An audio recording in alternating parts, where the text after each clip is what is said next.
Ros Gold-Onwude is with us, guys. ESPN NBA analyst, of course. Ros was on the call for us on Celtics Bucks last night on ESPN Radio. Good morning, Ros. What's up, Ros?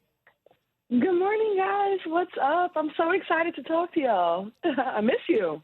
Excited to have you. Jaylen Brown, as we were saying, big game 2, struggling game 1, but stepped up, answered the bell. What'd you see out of him last night?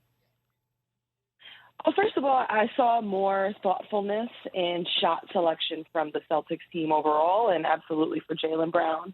I spoke with Ime Udoka before the game, and we were talking about different adjustments. And I also think we need to give flowers to Ime Udoka for all of his adjustments that he pointed out first game. He executed, and the team executed it.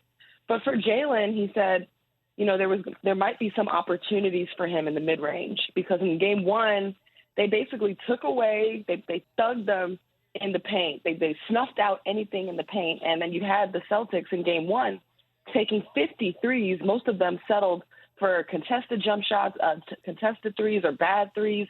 And it's not like the threes are bad. They went from taking 50 threes to 43, but it's the type of threes that they hunted this time around. So you want to get them off of ball movement, off of, paint touches, penetrate, kick it out in rhythm, or transition, fast break opportunities.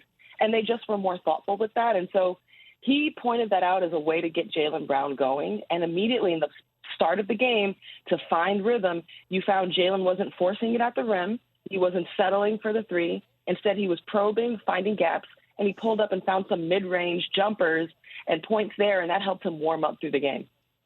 Ros, when you look at Giannis, 11 of 27 from the field, 28 points. I think game 1 he had 24 points on 23 shots.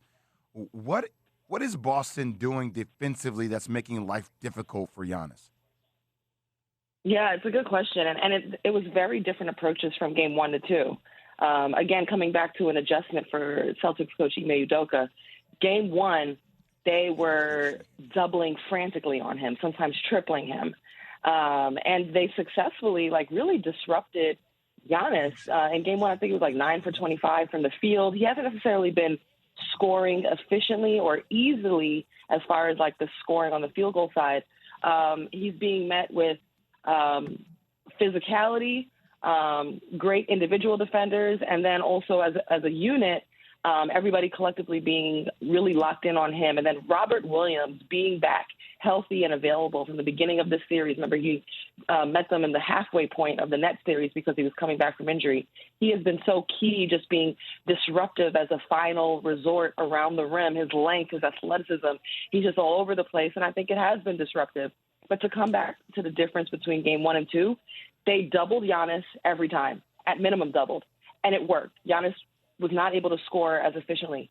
But in speaking with Ime and also just recognizing what happened, they have underestimated how much Giannis has grown as a playmaker, which is crazy because I spoke with Coach Bud before the game, and he was like, that's how Giannis has grown the most, as a playmaker. And so, yeah, you took away his shot, but then he also showed he could make reads and the right ones and trust his teammates. So in game 1, he was out here with a triple-double, finding guys, and they were out here hitting threes crazy. All the role players stepped up and hit that open shot that Giannis created for them.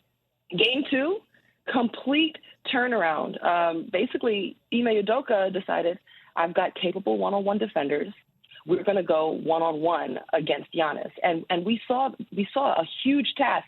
Al Horford keeping Giannis Antetokounmpo in front, meeting him around the rim, and defending him for the most part without fouling.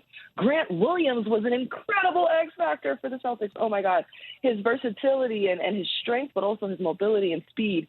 He read Giannis like a book a number of times and was able to stay with him one-on-one.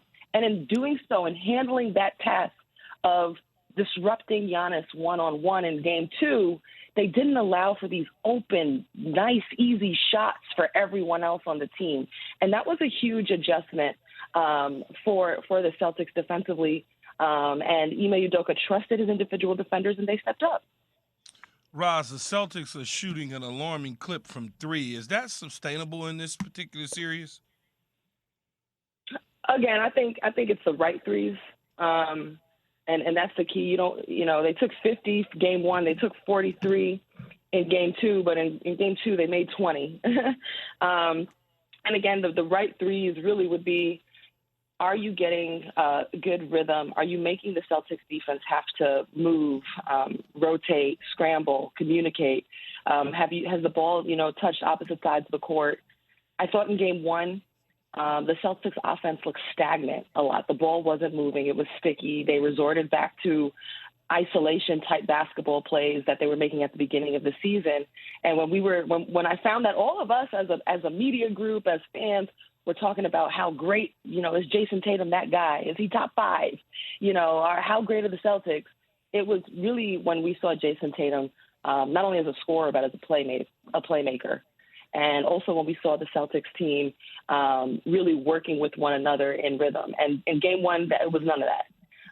In game two, they were moving the ball. There was one play I remember they had like 8 touches before hitting the three. It was textbook. That's got to get on the morning's highlight reel video. But I think they were much more judicious in game two on it can't be the same read every time. What is the right 3-point shot to take?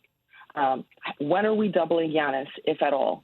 And even for Jaylen Brown, how can I utilize the mid-range shot and not be a slave to trying to force it at great defenders at the rim or settle for the 3-point shot, which the Bucks are traditionally going to give you anyway. So I saw a much more intellectual Celtics team in game two. Yeah, listen, in this day and age, with the 3-point era, it feels like so much variance and randomness injected in, but Ros Gold-Onwude breaking it down for you. Great stuff, as always, Ros. Great to hear from you.